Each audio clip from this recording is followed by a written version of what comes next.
이 사람이 반드시 배당력을 해야지만 배당받는 채권자인데 배당력 안 해버렸다. 배당금 준다 안 준다? 안 준다? 원래 얘가 배당받아야 될 돈은 그 밑에 있는 채권자가 배당받아 가겠죠. 우리나라에서 부동산을 매각하는 방법은 세 가지 방법으로 부동산을 매각하게 되어 있습니다. 그 세 가지 방법은 제주도에 있는 물건을 이차하고 싶다. 그럼 아침에 어디로 날아가야 된다는 겁니까? 제주도로 가야 된다는 거잖아요.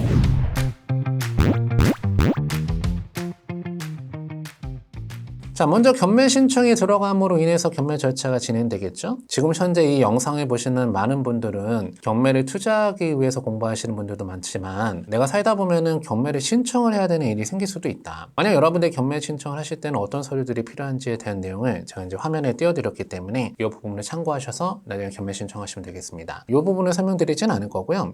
여기서 한 가지 중요한 것만 말씀드리도록 하겠습니다. 네모칸 안에 한번 봐보시면은 경매 신청할 때는 법원은 어디로 가야 되냐? 그 내용만 간단하게 말씀드리면은 내가 살고 있는 소재지의 법원에 가서 경매 신청하시는 게 아니라 그 경매 대상 부동산 소재지에 관할 법원에 가서 경매 신청하셔야 된다는 거, 이것만 여러분들 기억하고 넘어가시면 될 것 같습니다. 자, 이렇게 경매 신청이 들어가게 되면은 경매 개시 결정이라는 게 나오게 된다고 말씀드렸죠. 각 이해관계인들한테 송달이 가게 된다. 근데 이 시기에 마찬가지로 배당 요구 종결이라는 게 결정되게 된다고 말씀드렸습니다. 일부 채권자들 같은 경우는 반드시 배당 요구 종결까지 배당 요구를 해야지만 배당받을 수 있는 채권자들이 있어요. 반대로 배당 요구 종결까지 배당 요구 하지 않아도 알아서 법원에서 배당금을 챙겨주는 채권자들이 있습니다. 만약에 이 채권자가요, 반드시 배당 요구를 해야지만 배당받는 채권자입니다. 근데 만약에 배당 요구 안 했다. 그런 경우에는 어떤 불이익이 있는가? 자, 여기 나와 있죠? 배당을 받을 수 없게 될 뿐만 아니라 자기보다 후순위 채권자로서 배당받을 자를 상대로 별도의 소송으로 부당이득 반환 청구를 하는 것도 허용되지 않는다. 이게 무슨 말일까요? 이 사람이 반드시 배당력을 해야지만 배당받는 채권자인데 배당력 안 해버렸다. 배당금 준다 안 준다? 안 준다? 원래 얘가 배당받아야 될 돈은 그 밑에 있는 채권자가 배당받아 가겠죠. 나중에 그 사람 상대로 그 돈 돌려달라고 소송할 수가 있다 없다? 안 된다라는 겁니다. 그렇기 때문에 배당력을 해야지만 배당받는 채권자는 반드시 배당력 종결까지 배당력을 하라라는 그런 내용입니다. 그럼 과연 배당요구 종결까지 반드시 배당요구를 해야 되는 채권자들은 어떤 사람들이 있는가? 자, 그럼 배당요구 종결까지 반드시 배당요구를 해야지만 배당받는 채권자는 대표적으로 누가 있는가? 밑에 있는 박스를 한번 봐보시면은 납원에 있는 채권자가 가장 대표적인 사람입니다. 뭐라고 써 있는가? 민법, 삼법, 기타 법률에 의하여 우선 변제 청구권이 있는 채권자. 이게 누구겠습니까?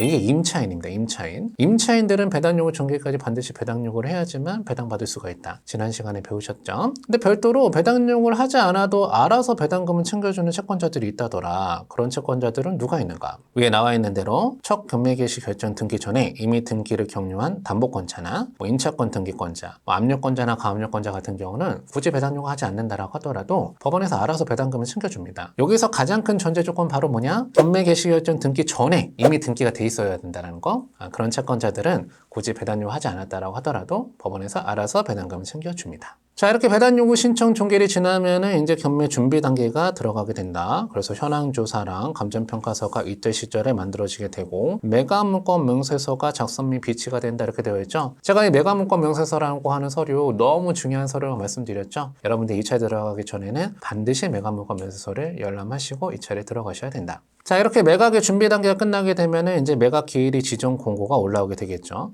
신문이나 법원 게시판이나 인터넷을 통해서 공고가 올라오게 되는데요. 여기서 여러분들한테 중요한 부분 한 가지만 알려드리도록 하겠습니다. 이 매각 기일이 변경이 될 수도 있다. 매각 기일의 변경이라고 하는 거는 연기 신청이 들어왔다 이렇게 간단하게 생각하시면 되는데요. 법원마다 다르긴 하지만 경매를 신청한 채권자는 임의로 한 2번 정도 이상은 경매 기일을 갖다 연기를 신청할 수 있는 권리가 있습니다. 그렇게 기일 연기를 신청하게 되면은 그 물건의 현황이 변경이라고 뜨게 되는데요. 혹시라도 여러분들이 관심 갖고 있는 물건이 어느 날 변경이라고 하는 상태로 나와 있다. 그러면 그 물건은 기일이 연기된 물건이구나. 나중에 다시 나온 물건이겠구나. 이렇게 생각을 하시면 된다는 거죠. 보통 매각 기일의 변경 사유는 채권자가 기일 연기를 해주는 거니까 대표적으로 어떤 내용들이 있겠습니까? 예를 들어서 채무자가 변제 의사를 밝혔다던가 채권자한테 또는 일부 변제를 했다던가 이러면 채권자 입장에서는 좀 연기를 해줄 수도 있겠죠. 그렇게 기일 연기 신청이 들어오게 되면은 그 물건 상태가 변경으로 나오는 겁니다. 자, 이런 식으로 매각 공고가 올라오게 되면 대망의 매각의 실시가 이루어지게 되겠죠. 우리나라에서 부동산을 매각하는 방법은 세 가지 방법으로 부동산을 매각하게 되어 있습니다. 그 세 가지 방법은 첫 번째 나와 있는 매각 기일에 하는 호가 경매, 두 번째로 봐보시면은 기일 입찰, 세 번째로 봐보면 기간 이찰이라고 있습니다. 가장 맨 처음에 나와 있는 호가 경매는 바로 뭐냐?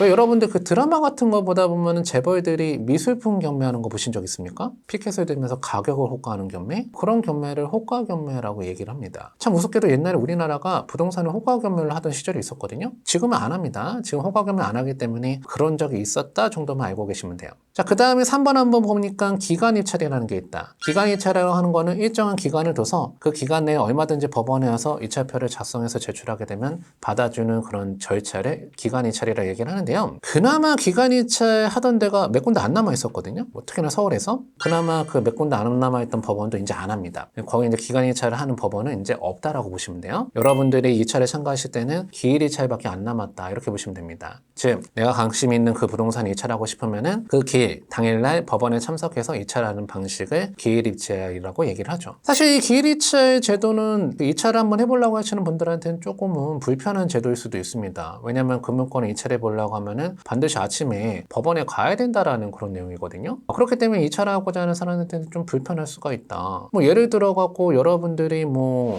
경기도 평택에 소재하고 있는 부동산 물건이다. 그럼 평택 지원 가갖고 입찰하면 되겠죠. 거리가 멀지 않기 때문에 그런 건 괜찮은데 예를 들어 서울 사람인데 뭐 제주도에 있는 물건을 입찰하고 싶다. 그럼 아침에 어디로 날아가야 된다라는 겁니까? 제주도로 가야 된다라는 거잖아요. 제주도까지 가서 입찰해요. 입찰해서 낙찰 받으면 다행이죠. 입찰이 떨어지면 어떻게 되겠습니까?